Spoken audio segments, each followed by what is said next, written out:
long-awaited debut of Kevin Durant and Kyrie Irving on the court together. You just heard Zach Lowe say 90%. What are your expectations for year one of the KD and Kyrie show? I mean, they're high because this organization's expectations of themselves are high, Rachel. We hear these guys talk about, well, we don't want to put too much pressure on ourselves. Well, we don't want to say we're all coming back and we're out here to win it and take over the East. But at the same time, when I talk to folks around that team, they say they know. They know what they're going for. They know that not making an Eastern Conference Finals appearance, as high as those standards may be, that is already what's expected of them, and it's what they're expecting of themselves. So, yeah, I expect that of them. So my thing is, everybody has expectations for this team. I think when you really break it down, if you were to compare it to Clippers, you have all of this new talent coming together, and they have all of the ability. They have a great bench. They have a great staff. I actually love the staff that Steve Kerr has brought in, right? He's brought in other players. Steve Nash. He's brought in other players. He brought in D'Antoni. So he's got a great staff there to help him navigate the first-year coaching. But I think this is kind of like the Clippers, where it's like they need to develop their chemistry, and it's not like championship or bust. I think the Clippers put too much pressure on themselves, and I think when they failed, that pressure fell on them too. Right. So I think the Nets are just going to take it easy. I don't think they have to win a championship for this year to be successful. Well, when you add arguably the best player in the league to your roster, it's always going to be championship or bust. Now, if Kevin Durant can play at an MVP level, top 5, top 3, then this team has a chance to get into the finals. These are the expectations that come with a superstar like Kevin Durant. And then you have Kyrie Irving in his own right. He's a superstar who's won a championship. That's always how it's going to be. LeBron goes somewhere, KD goes somewhere. Expectations are championship. Well, speaking of Kyrie, all eyes are going to be on him tonight because it's just preseason, but it's his first game back in Boston. Remember, he didn't play when the Nets visited there last year. So, Malika, is there any bad blood left on the Celtics side after Kyrie's free agency departure a couple seasons ago?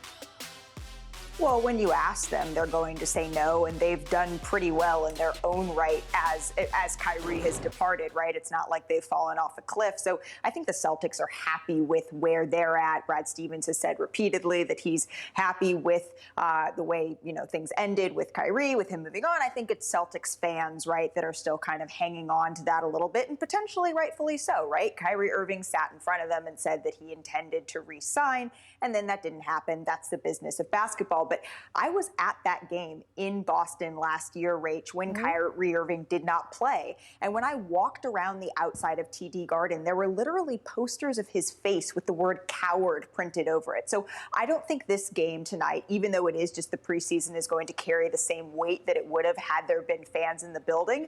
I truly believe that if there were those folks there, they would let Kyrie know how they feel about not having him on the team anymore, and then about having him not have played last season. He was injured. He was dealing with that shoulder injury. But to the fans, that still stings a little bit. And there's a reason why this game is on Christmas Day, is also Boston Nets. It's because the league knows there's a little something there. I don't know, Paul. Do Celtics fans have long memories? We hold grudges. We definitely hold grudges. And he would have got it. He would have got lit up if the fans were out there. And listen, this is going to continue every year until his career is over. Every time he comes to the Garden, if there's fans in there. Paul still doesn't like me for the first 2 years of my career. What we did to Boston. That's just good taste. I was going to say, I don't think it's just because of that he doesn't like it, Richard. That's what I'm going to say. Let's get to the plot twist for the Nets this offseason. The rumors of James Harden coming to Brooklyn to join KD and Kyrie. So, Richard, how do you think those rumors impact the Nets heading into the regular season, especially the guys on the roster who know if James Harden did come there, they would probably be the ones shipped out? Well, I had a conversation via the Nets with Sean Marks, and Sean Marks was saying, hey, I've had open conversations with all of our players. So they know if they need to sit down, and it's look, there's certain times where you can tell players that, look, I've had no conversation about this. They understand that James Harden is one of the most popular players and one of the best players in the league. So, these guys know. Spencer Dinwiddie, if he's sitting in an office, he's like, yeah, if James Harden is going to come here, I get it. I understand. But it all is about conversation. And I think the Nets have had a great conversation with their players to let them know, like, hey, right now this is our team and this is what we're moving forward with. I don't think that there's that much stress because players know about kind of the lifestyle that we've signed up for. Yeah, I agree. And I also think that they think they can win a championship with the roster on hand right now without James Harden. Yeah. Yes, you add a James Harden, it does enhance your chances to win, but look, like I said, KD. You got KD, that's champion. Kyrie, Karis LeVert. I mean, he's one of the most underrated players in my eyes in the league, a guy who can carry an offense. Dinwiddie, they got pieces here. Yeah. Yep. I'm not messing with Landry this because Shamet, think about this. Joe Harris. When you get a veteran like James Harden, you can kind of bump heads.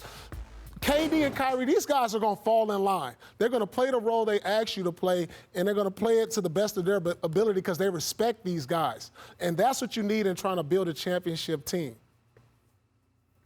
Well, and day in and day out, I do not expect this to be be a distraction for the Nets. We've asked different players from Kyrie to Kevin Durant to Karis LeVert to Spencer Dinwiddie to Jared Allen. The latter three, their names have all been involved in potential packages if that were to come to fruition.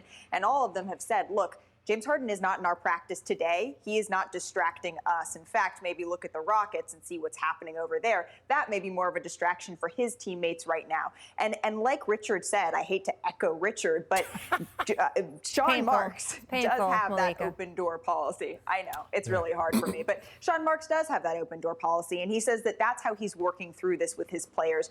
And it does seem like the Nets have, from everyone that I've talked to within that organization, there is no trade for James Harden that is imminent. They had some discussions. They were brief. They did not go very far. And Sean Marks being honest with his players and saying, hey, that's what happened, and now we're moving forward. We like this group. They have to believe what's done is done, and right now what's being done is not James Harden imminently coming to the Brooklyn Nets. Thanks for watching ESPN on YouTube. For live streaming sports and premium content, subscribe to ESPN+.